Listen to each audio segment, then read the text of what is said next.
So let's talk about some fellowships in family medicine. Now, in terms of family medicine, okay, um, who actually does the fellowship? Typically, people that want to get more experience, want to be more specialized, um, or don't have any other commitments. For example, they just want to, for example, one example I can give you is a lot of people do fellowships because they want to get into a director position as well. You typically don't need to do a fellowship if you're in internal medicine and family medicine, if you're happy with just working with the primary care setting, um, because you can still make a pretty decent amount without even doing a fellowship. But if you want to be more skilled, if you just want to focus on a specific area, then you should highly do a fellowship. And also, of course, there's high compensation for that as well. I think people that do fellowships are in the future don't get burned out as much. They have different. I think they have more opportunities as well. Like I said a second ago, they can be a director of a hospital and have a good schedule as well. Um, and and then they can just kind of work their own schedule. So, like I said, why would you not do a fellowship? Maybe you're strapped for time. You just want to start working. You have a lot of loans to pay for example, money. I mean, you got a good job offer. You feel like you want to have a family and settle down and not you're tired of training. Um, and maybe it could just be you just want to work as a basic doctor, general physician. So in terms of family medicine, what fellowships they cover? Uh, yeah, so they also cover faculty development as well. So when you're in the fellowship, you'll be learning about faculty development. So for example, um, research, administration, critical reviewing writers. So there's a lot of physicians that actually become writers, and they make over $200,000-300,000 just by doing writing. So that's why you do. That's why another reason you do a fellowship. Also, the this if you they want to just do part-time teaching as well. In terms of research, now what I'm talking about is research fellowships. Now, if you want to go into a research fellowship, it's good to do occupational medicine and preventive medicine because they do a lot of research on biostats, epidemiology, and so forth. And their whole goal is to figure out the research aspect of fellowship is to figure out new diseases, new emerging data, research, so then you can contribute to the medical field. Okay, that's the whole goal of that.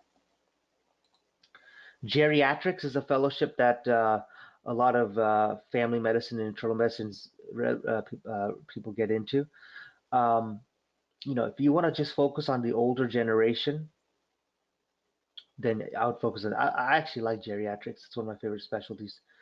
Um, and you're mainly focused on end of life care.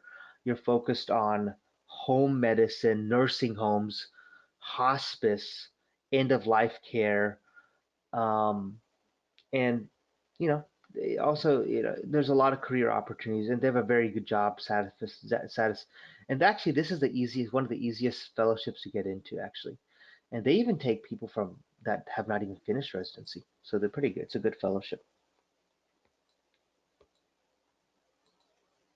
Sports medicine. Sports medicine is, let's say, if you didn't get into orthopedic medicine, um, and you got into family medicine, you still want to do kind of orthopedic, you want to focus on that orthopedic care, then you can actually go ahead and go into this. Actually, it's a good field if you love sports, if you love to take care of football players, if you love to take care of rheumatological joint problems, if you want to focus on rehabilitation, um, team player, then I think this would be a good fellowship for you. Adolescent medicine is actually something that's actually growing a lot. They focus on behavioral health. They focus on younger generation, substance abuse. They focus on STDs, school-based health, sports medicine. It's a kind of a variety, actually. Hospice is very related to geriatrics. So remember, hospice patients are pretty much, they only have usually 6 months months to live. Pain medicine, PMMR. This is actually a lot of residents kind of go into this, but they typically will do 1 year of a residency training and then they'll apply to this. Uh, you're basically focused on uh, pain medicine in general. Hospitalist. So hospital medicine. So as a hospitalist, you really don't need to do a fellowship.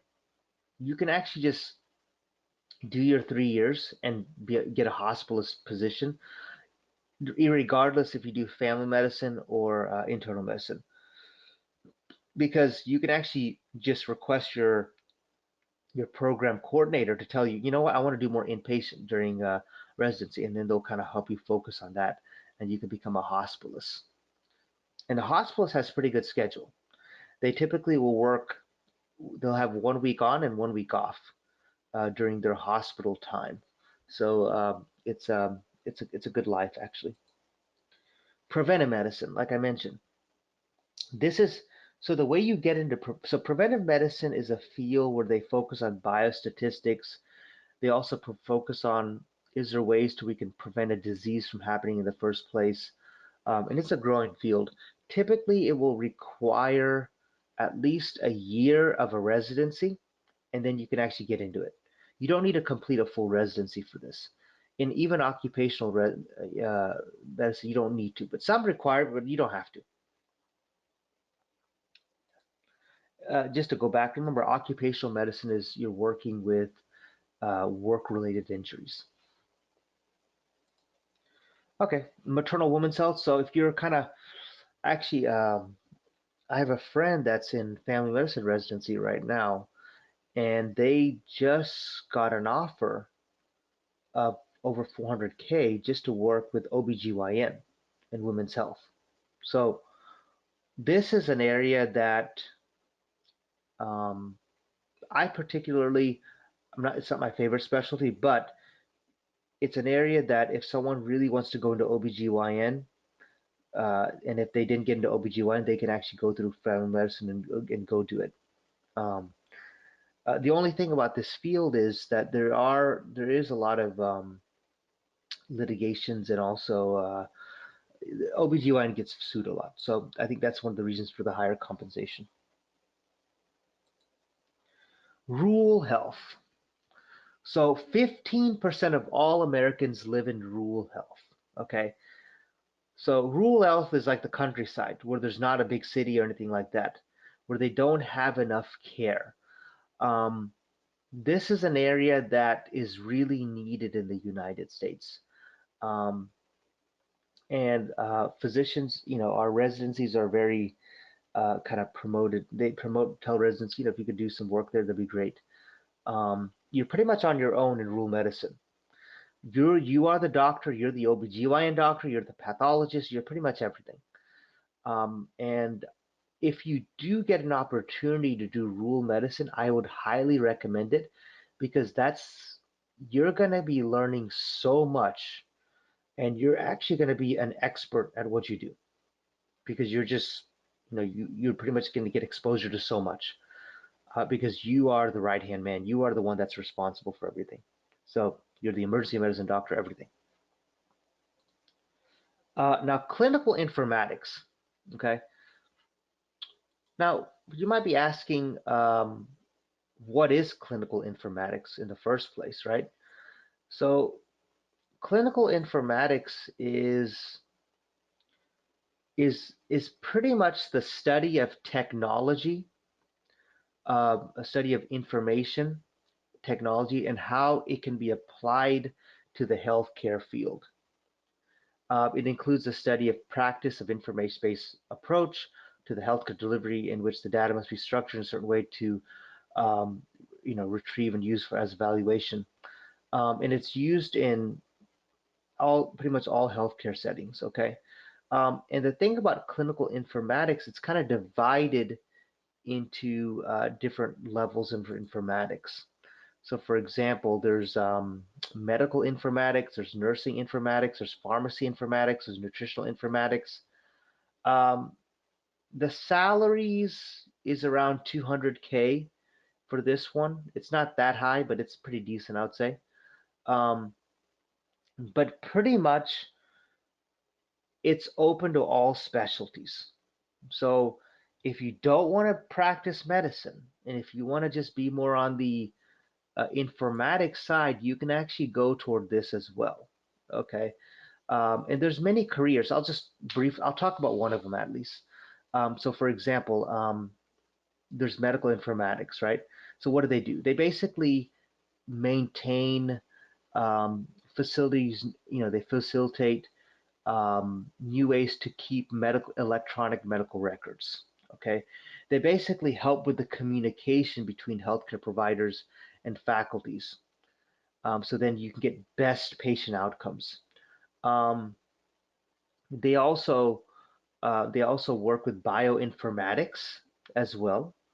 Uh, and in terms of careers, you could become a chief medical informatic officer. You could be a director.